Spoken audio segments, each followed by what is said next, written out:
শুভ সন্ধ্যা বন্ধুরা সবাইকে। আশা করি সবাই ভালো আছেন, মোটামুটি আমিও ভালো আছি। তবে আজকে আমাদের ইভিনিংয়ে কী রান্না করব, কাজ করব আপনাদের সাথে নিয়ে চলে এলাম। প্রথমে আমি আটা বার করে নিয়েছি, আমি করব রুটি বা পরোটা যাই হোক। তো ওই জন্যই আমি রুটি করব, ওই জন্য বের করে নিয়েছি। আমি একে একে রুটিগুলো বেলে করে নিই, তারপরে সবজি করব। আর কি বলুন তো, আমি একটু তাড়াতাড়ি একটু রাতের খাবারটা সেরে নিই, খাই আর কি, সেই জন্য আমি করেও নিই তাড়াতাড়ি। আর সেই জন্য তাড়াতাড়ি করার জন্য আমি রুটি বেলছি আর করছি। আর আপনাদেরকে বলেইছি, যেহেতু একা হাতে সব কিছু করা, সেহেতু আমি বেলে বেলে অনেকগুলো বেলে আগে রেখে দিই, তারপরে আবার বেলতে বেলতে করি। না হলে করা সম্ভব হয়ে ওঠে না, একা একা কোনটা বেলবো কোনটা সেঁকবো সেই রকম। 4টে রুটি আমি আগে করে নিয়েছি, তারপরে আবার বাকিগুলো করছি। এগুলো পরোটা করব। ছেলে বলছে আজকে পরোটা খাবে, আর বাবা বলেছে আজকে রুটি খাবে। কারণ পরোটা প্রতিদিন ভালোও নয়, আর ছেলে তো রুটি খাবে না, কিছু করার নেই আর কি। তবুও ওকে কোনো দিন ও ভাতও খায়, তো ও যা হোক খায়, যা দেবো তাই খায়। তবে রুটিটা খেতে চায় না, একটু তেল দিয়ে পরোটা দিয়ে করলে পছন্দ করে।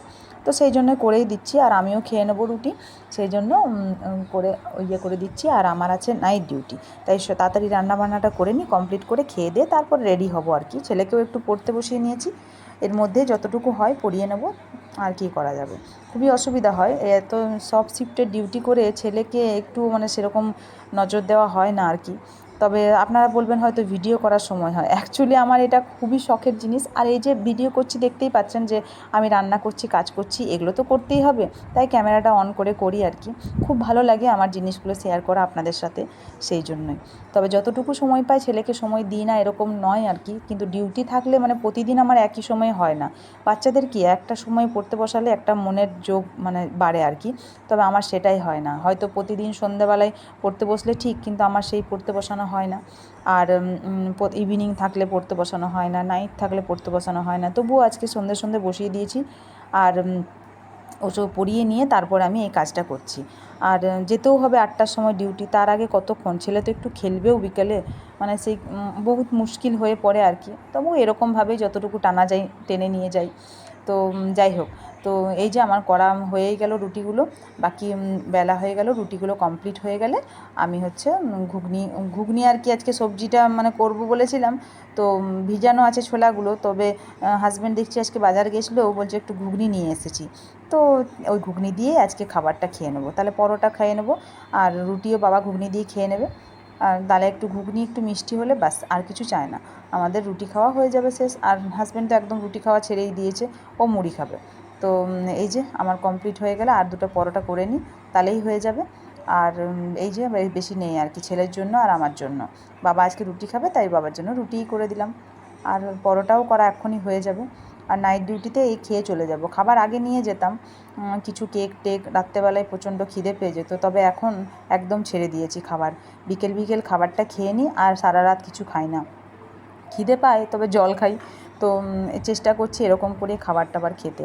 ওই যে ওভার টিউমার কী বলে, ফাইব্রয়েড হয়েছে যে ইউটেরাসে, ওটার আবার অপারেশন করতে হবে, ওই চিন্তা আছে। আর ছেলে আবার বলছে যে মা আমার একটু মুড়ি খাবো, খিদে পেয়ে গেছে। তো ওকে একটু মুড়ি মেখে দিলাম, একটু ঘুগনি দিয়েই মুড়ি মেখে দিলাম। আর ও এরকম মুড়ি খেতে ভালোবাসে, আপনাদেরকে আগেই বলেছি। কারণ ওর বাবা ভালোবাসে, দাদু ভালোবাসে, ছেলেও ভালোবাসে। আমাদের বাড়িতে সবাই মুড়ি খেতে খুব ভালোবাসে। ওই যে ছেলেকে দিলাম, আর এত গরম, ওকে জামাটা ছাড়িয়ে একটা গেঞ্জি পরালাম, প্রচণ্ড গরম বাইরে, একটু বৃষ্টি তো হতেই হবে মনে হচ্ছে। আর এদিকে দুধটা নিয়ে এসছে, আমি দুধটা করে দিই, দুধটা গরম করব। বাবা একটু দুধ দিয়ে চা খায়, বা একটু দুধ খায় গরম, হাজব্যান্ডও খায় কখনো, তো ওরকম, সেই জন্য আমি দুধটা একটু গরম করে নেবো। আমরা কেউ খাই না, আমি তো গরুর দুধ খাই না একদম, আর ছেলেকেও গরুর দুধ দিই না। এই প্যাকেটের দুধটা তবুও ঠিক আছে, কিন্তু একদম যে গরুর দুধ বিক্রি হয়, ওই গরুর দুধ খাইয়ে দেখেছি ছেলেরও শরীর খারাপ হয়, আর আমি তো খাই না। তবে ছোটোবেলায় খেতাম না এরকম নয়, তবে এখন আর খাই না। যাই হোক, আপনাদের সঙ্গে অনেক বকবক করলাম, ততক্ষণ আমার কাজ কমপ্লিট হয়ে গেছে। দুধটা এখানে থাক, একটু পরে আমি গরম করে নেব। আপাতত গরম তাওয়াটার উপরে রেখে দিলাম ঢাকা দিয়ে, থাক ওটা। আর আমার রান্না বান্না কমপ্লিট হয়ে গেছে, জানলাগুলো বন্ধ করে দিই, নাহলে পোকামাকড় ঢুকবে আর কি। ওই দিকটা তো পুরো বনের মতন, সেই আগে বন্ধ করে দিলাম। তো আমার রান্না বান্নাও কমপ্লিট হয়ে গেছে। চলুন আপনাদেরকে দেখিয়ে নিই, আমি খাবারটা বেড়ে নিয়ে খাবারটা খেয়ে নেবো, তারপরে একটু মোছামুছি করে নিই। এই যে দুধটা একটু পড়ে গেল, নোংরা থাকলে রান্নাঘরটা আমার একদম যেন পরিষ্কার পছন্দ হয় না, ততক্ষণ না একটু পরিষ্কার পরিচ্ছন্ন থাকবে। আর এই যে আমি দুটো রুটি আর ঘুগনি নিয়ে নিয়েছি, আর এই যে সকালের একটু মাছটা ছিল, আমি এরকম মাছটা নিয়ে নিয়েছি। আচ্ছা, আপনারাও আমার সকালের মাছটা থাকলে কেউ মানে কারা পছন্দ করেন খেতে? আমি তো একটু করে রেখে দিই, আমার রাতে পছন্দ হয় বলে খেতে। তো বাই বাই সবাইকে, গুড নাইট। পরে আবার দেখা হবে নতুন একটা